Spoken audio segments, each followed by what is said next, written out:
Hello everyone, it's Shane Kanto, your Wasteland reviewer, and I'm here to review the new Universal monster film, The Mummy, which is supposed to be the start of their new dark universe. And this film stars Tom Cruise, and he's playing a soldier of fortune who gets cursed by this mummy who he releases and dealing with this dark society trying to fight evil.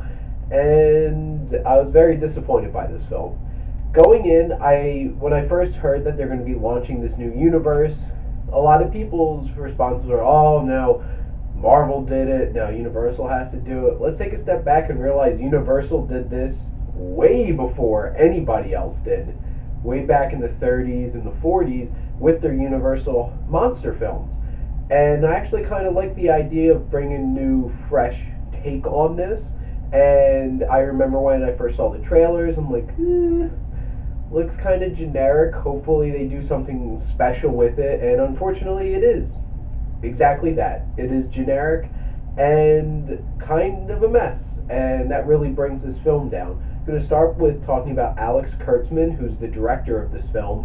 And in terms of storytelling, there are some cool parts in this film in terms of the very beginning of the film, where you get the backstory of this mummy and get introduced to Dr. Jekyll, Russell Crowe's character, who is kind of the leader of this organization who's seeking out to fight these evil monsters.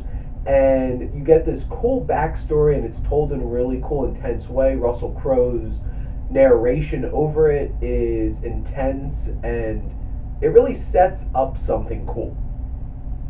And that's it.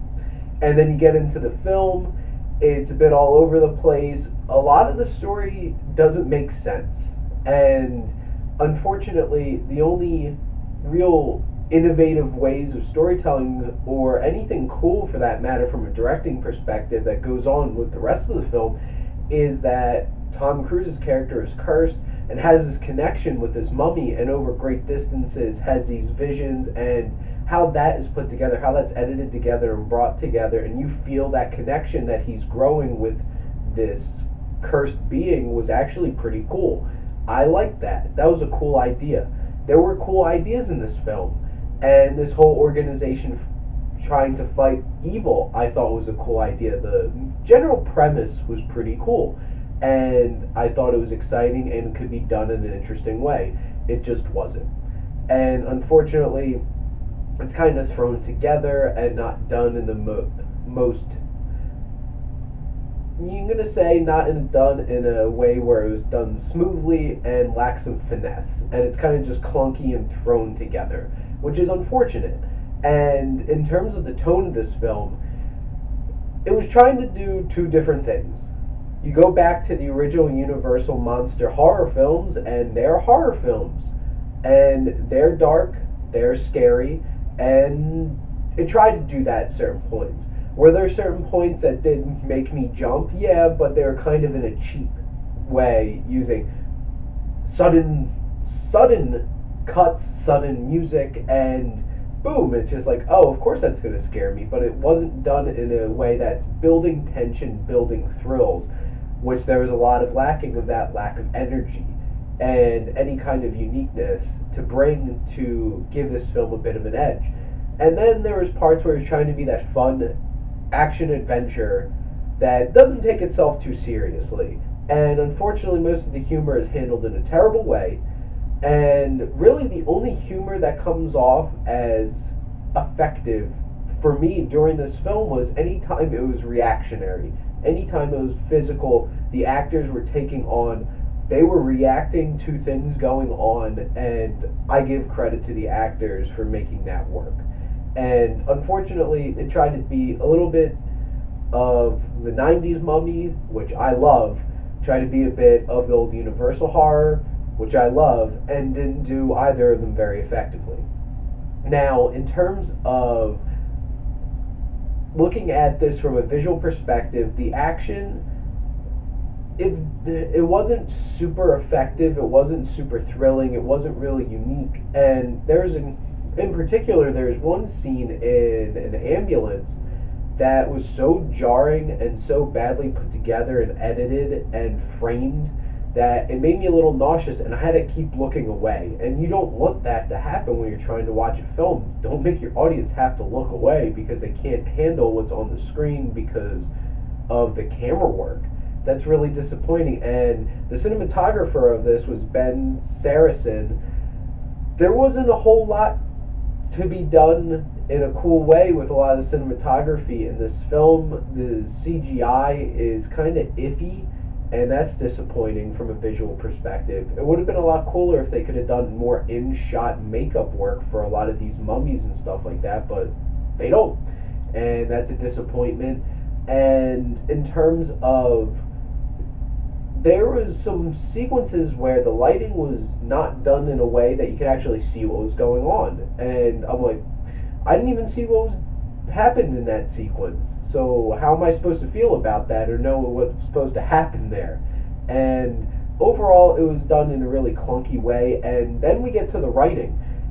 The story was done by 3 people. The screenplay was done by 3 other people. Chris McQuarrie's in there, who has worked on The Last Mission Impossible, did Jack Reacher with Tom Cruise, and they have a building relationship. And unfortunately, the writing of this film doesn't do much. A lot of the characters aren't very interesting. Tom Cruise's character, Nick, is so all over the place and isn't well developed enough for us to make a connection. There's supposed to be a romance, and it's so underdeveloped, and the payoff is built off of that romance, and it's so unearned. And I really disliked the third act of this film. I really disliked it because it made no sense. One of the trickiest things about fighting a villain in a film is that you have to build up tension by introducing weaknesses. And so the audience can understand what the hero has to do to defeat them. If they have no idea what the hell's going to go on, they're just sitting there like, well, nothing's building up to that point. And a lot of logic is lost in this film.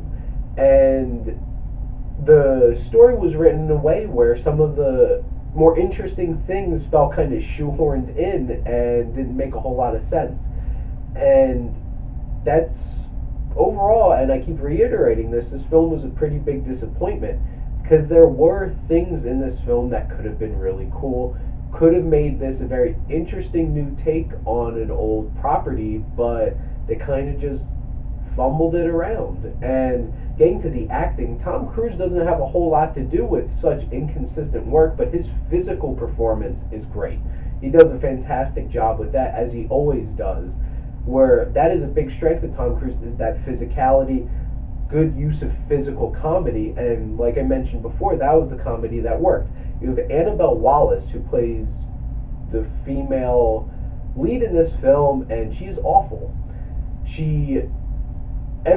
All of her line delivery is so awkward, and it makes so many scenes feel awkward and take you out of the movie because it just creates just knocks you right out of the rhythm of the film, because what she's doing doesn't feel right, doesn't make sense, and overall she doesn't really do much, and the chemistry between the two of them doesn't feel real. And that's a big takedown of this film, because so much of the story winds up being connected with these two characters connecting.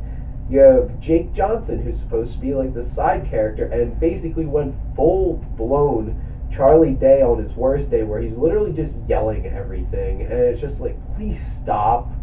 And he just annoyed the hell out of me. But then there's 2 saving graces. We have Sofia Boutella, who does a fantastic job of this intense performance, and she gets some really great scenes where you feel for this connection with her and Tom Cruise a lot more than this relationship that's supposed to be building. And she does a fantastic job with her physical performance, and also hits some emotional scenes, and this intensity that she brings is a real standout.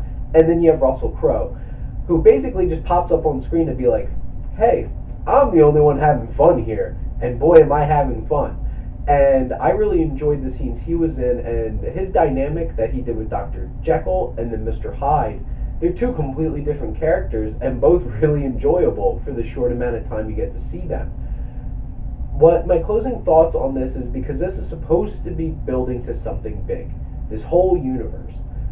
Am I still excited about potential other entries in this series? I actually am, because there's cool ideas and the things that are set up in this film that are going to be moving along into those other ones are hopefully exciting. Some of the characters I hope they do better things with if they're bringing them forward, but Dr. Jekyll being the one kind of bringing this all together, I'm excited about that. And they set up some certain things that I guess can be interesting but in the future films, but didn't really work for me in this film. I'm going to say I'm still hopeful about these other films.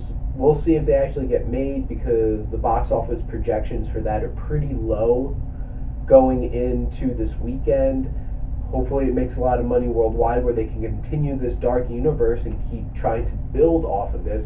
But what I'm going to give The Mummy is a D.